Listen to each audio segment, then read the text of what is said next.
¿cómo están? Oigan, pues lo prometido es deuda. Hoy damos inicio a esta temporada del programa Hablemos de Derecho. Un programa que tiene la función básica e ideal para hacer una guía práctica para que conozcas tus derechos y sobre todo que los ejerzas. Y bueno, pues doy la bienvenida al cofundador de este proyecto Hablemos de Derecho, al maestro Javier Villalobos. ¿Cómo estás, Javier? Muy bien, Gabriela, un gusto estar contigo. Un saludo a todos los que nos están viendo. Oigan, pues como lo habíamos dicho, este primer programa vamos a hablar de lo que es el impuesto predial. Y regularmente siempre hay unas preguntas que surgen en la mayoría de las personas y los cuales es: ¿el gobierno se puede quedar con mi casa si no pago el impuesto predial? Por solo tener la posesión me puedo quedar con un bien. Y hay un mito ahí de repente que a los 10 años ya te puedes quedar con un terreno. ¿Y qué derechos adquiero al pagar este impuesto? Y bueno, pues para esto esencialmente es este programa y me gustaría iniciar con unos datos importantes. El impuesto predial representa solo el 20% del presupuesto que tiene como tal un municipio, lo que implica que del 64% al 80% tenga que ver con participaciones federales. ¿Esto qué quiere decir? Para los que no lo sabían, las participaciones federales regularmente vienen etiquetadas para obra. Entonces quiere decir que el ingreso más fuerte para un municipio, que es el impuesto predial, es para lo que se utiliza para bacheo, luz, todos los servicios que brinda el municipio. Entonces, al ser tan reducido el ingreso que se obtiene por esto, pues de alguna manera delimita o limita el actuar del gobierno. Y también es importante que sepan que si tú estás pagando tu impuesto, pues tienes derecho a exigir los servicios básicos. Entonces, pues son datos que realmente son interesantes, que es importante que los conozcamos. Y bueno, pues para esto vamos a iniciar con una pregunta para Javier, que nos explique qué es este impuesto predial, cuál es la diferencia con otros impuestos y a qué tenemos derecho con ello. Muy bien. Como su nombre lo indica, el predial es un impuesto. Y un impuesto quiere decir que es un tributo. Quisiera devolver la pregunta a Gabriela. ¿Crees que la palabra tributo tiene una buena connotación en los ciudadanos? Yo creo que no, ¿no? No. Bueno, yo creo que sería como que lo sienten como una obligación, ¿no? Exactamente, es una obligación carga. Y esa connotación viene desde su origen. La palabra tributo, de hecho, es una terminología antigua que se aplicaba para la conquista. Significa que aquel pueblo, aquel ciudad que era conquistada o que era vencida en guerra, tenía que pagar un tributo. De ahí surge el término en el sentido que era aquello que pagaba el vencido al vencedor en una contienda. Posteriormente, en la Edad Media, donde ya se le fue dando una formalización más apegada al derecho, era el valor, el monto que pagaba el siervo al conde o de alguna manera dueño de la demarcación, los reinos, los famosos reinos. Pero aún así seguía guardando esta connotación negativa en el sentido de que el siervo tenía que pagar un tributo por el hecho de proteger. El señor del reino protegía al siervo, sobre todo de vándalos y de algunas invasiones, pero a cambio el siervo tenía que pagar un tributo. Entonces, de ahí surge toda esta serie de impuestos. Todos los impuestos son un tributo y, por supuesto, el impuesto predial también lo es. Ya en nuestro medio actual, el impuesto significa, como bien lo dijo Gaby, una obligación. Y es una obligación sin contraprestación. Esto es importante porque, a diferencia de otras contribuciones o tributos, que adelante voy a referirme, el impuesto no significa para el ciudadano ninguna contraprestación.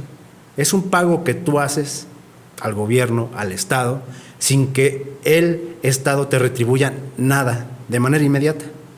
Posteriormente, sí tienes derecho a solicitar y que se cubran ciertos servicios públicos, pero en origen, como cualquier impuesto, el predial significa que tú lo entregas, es un pago que realizas al gobierno, al aparato de gobierno, al Estado, sin que éste de manera inmediata te retribuya de ninguna manera. ¿Qué graba el predial, Javier? O sea, El predial grava la propiedad inmobiliaria. graba quiere decir es sobre lo que te cobran. Entonces, ¿tiene que ver cuánto vale mi predio con lo que voy a pagar? O sea, ¿sí tiene correlación? Sí, es uno de los elementos de los impuestos.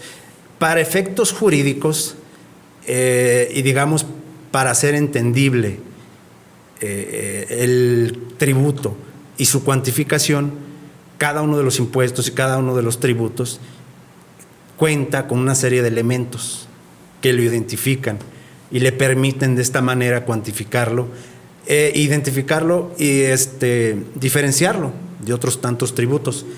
Quisiera hacer hincapié en que no todo lo que pagamos al Estado o al gobierno son tributos.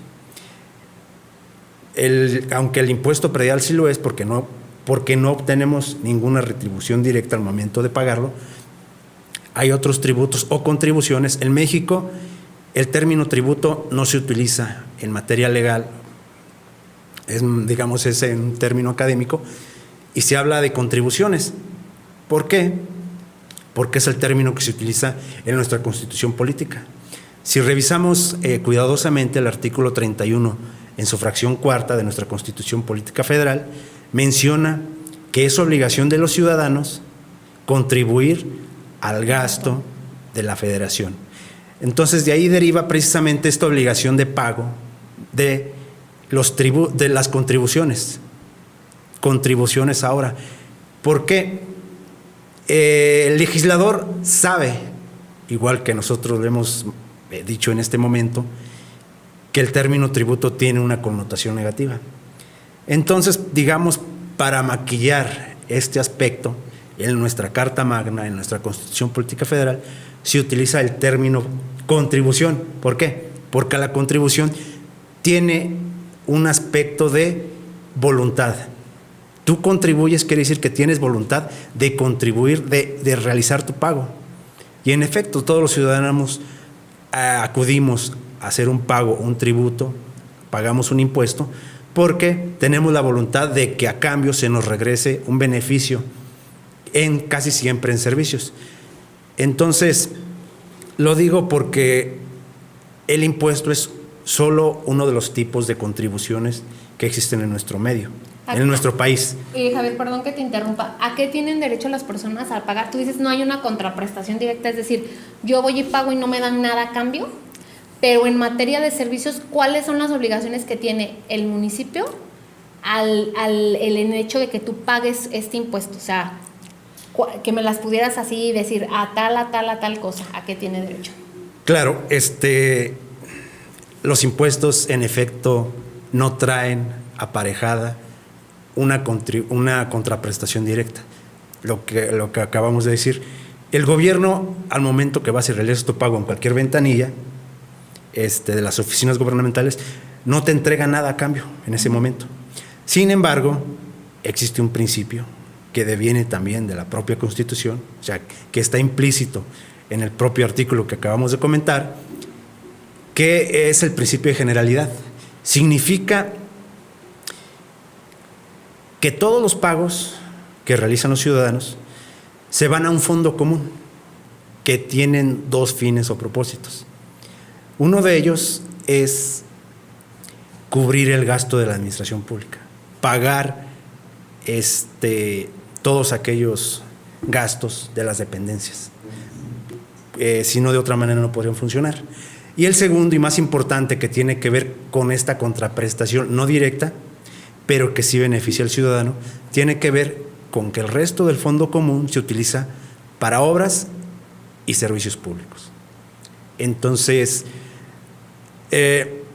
el aspecto de la contraprestación es relativa. No es una contraprestación directa porque al momento que vas y pagas a la ventanilla no obtienes nada a cambio. Sin embargo, sí, esos recursos, existe la obligación, es una obligación a cargo del gobierno de que te los devuelva mediante obra y servicios públicos. Entonces, de aquí se desprende un aspecto muy importante de los ciudadanos. Ciudadano, aun y cuando es un impuesto, no quiere decir que el gobierno no tenga ninguna obligación hacia ti cuando realizas el pago. Por el contrario, una vez que tú vas y pagas el impuesto correspondiente a la ventanilla, el gobierno adquiere inmediatamente la obligación de devolverte parte de ese fondo común en obra y servicios públicos. Ok, y si nos pudieras enlistar exactamente cuáles son los servicios a los que tenemos derecho. Sí, estos servicios ciudadanos conozcan su Constitución, porque la verdad es que ahí está todo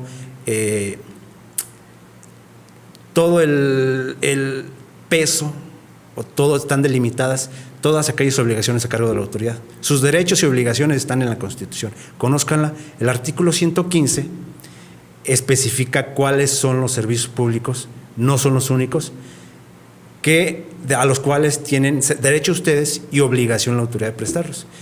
Van desde mercados, incluyen calles y avenidas, recolección de basura, agua y alcantarillado, y algunas otras cuestiones específicas, como puede ser la emisión de autorizaciones para construcción y otro tipo. En general, cualquier contraprestación que impacte en el espacio público significa un servicio público, que es tu derecho ciudadano y es una obligación del gobierno. Oye, otra cosa que de repente se preguntan muchas personas y nos preguntan como abogados es el aumento en el tema de los prediales, pero para entender esto necesitamos de conocer cuáles son los elementos de este impuesto. ¿Por qué es importante conocerlos? Porque posteriormente vamos a hablar de algunas acciones tanto administrativas como judiciales que puedes usar tú para la hora de querer una rectificación, o si no estás de acuerdo, como qué opciones podrías tener.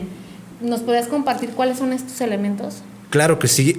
Los impuestos, al igual que las demás contribuciones, deben de contar con una serie de elementos que los identifican y que además nos permiten delimitar su alcance y también proponer su cobro o determinación. Determinación me refiero al cálculo, el cálculo de pago. Específicamente el impuesto predial, los elementos del impuesto predial. El objeto es la propiedad, el objeto formal, aunque el objeto material como tal es el bien inmueble. El bien inmueble, pues. Exactamente. La casa o el lote, ese es el objeto. Sí, en lo específico, bien inmueble puede ser el predio o la casa construida en el predio. Okay. O pueden ser ambos, solo el primero, el segundo obvio debe estar sobre el primero, pero puede ser solo el predio o pueden ser la construcción y el predio. Y es que eso es lo que grava el impuesto, y ese es el primer elemento del impuesto, el objeto. El segundo es el sujeto, por supuesto, el sujeto obligado es el ciudadano propietario de ese bien inmueble. El tercero es la tasa.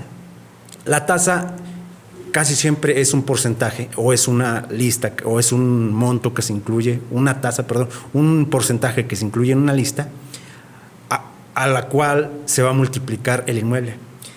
En el catastro, para facilitar y por supuesto hacer posible el cobro, se identifica el inmueble con un valor.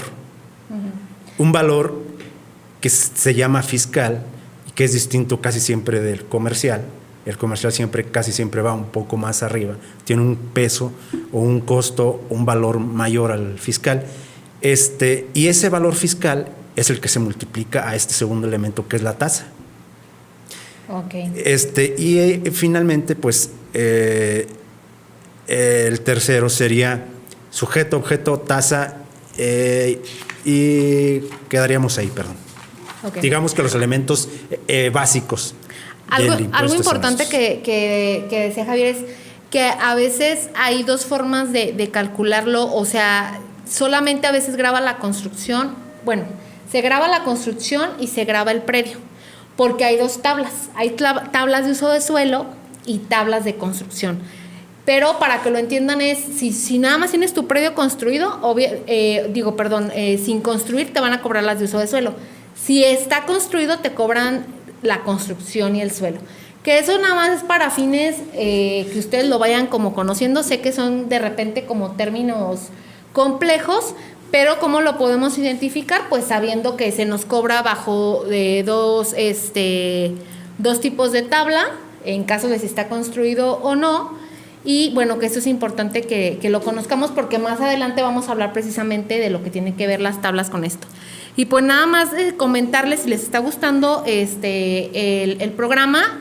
No olviden seguirnos en nuestras redes sociales, que es Hablemos de Derecho 3 en Instagram y Hablemos de Derecho en YouTube. Ahí nos pueden dejar sus preguntas y nosotros las vamos a estar respondiendo a lo largo del tiempo que nos quede para el siguiente capítulo. Bueno, pues ahora otra pregunta que es de repente como muy común. ¿Hay beneficios fiscales para este tipo de pago? ¿Qué es un beneficio fiscal? Alguien que tiene un descuento en el pago del impuesto predial. Lo más común, que esto lo sabemos, pues son jubilados, son personas de la tercera edad. Ahorita en algunos municipios hay para jefas madres de familia que también tienen un descuento.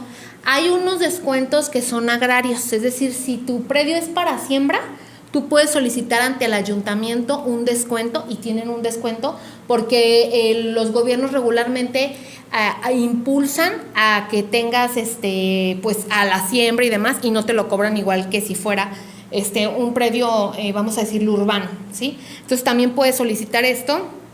Hay otro que se llama por jardines ornamentales. Es decir, si tú tienes un buen mantenimiento en tu terreno, no el baldío donde está toda la fauna nociva, sino como tal que tenga un buen uso, que sea un jardín ornamental, se puede, y hay también unos que son de valor histórico. Entonces es como la diferente gama de precisamente de este tipo de descuentos. Algo que quisiera comentar y que voy a cuestionar a Gaby, porque sé que ella lo conoce, el hecho de que no haya construcciones y mi predio sea urbano, ¿implica que voy a pagar menos impuesto? No, de hecho es importante que se quite como este mito, ¿no? Hay muchas personas que dicen, yo no manifiesto la construcción porque no quiero pagar más. Pero lo que no saben es que la mayoría de los municipios hacen un cobro que le llaman regularmente sobretasa a los predios que no están edificados, es decir, a los lotes baldíos. ¿Por qué? Porque el gobierno dice que se crea fauna nociva, también puede ser objeto de que haya delincuentes ahí, o sea, le cuesta más vigilar un predio que no está edificado que una casa. Entonces, si la estrategia de no manifestar la construcción es por un tema de ahorrarte dinero, créanmelo, hagan una comparativa de alguien que tenga un lote y alguien que tenga una casa y que estén más o menos en el número de metros y se darán cuenta que no es así. Entonces, eso es importante que lo sepamos y que también no caigamos en el mito de no manifestar la construcción por ahorrarnos un dinerito, porque al final no te estás ahorrando realmente.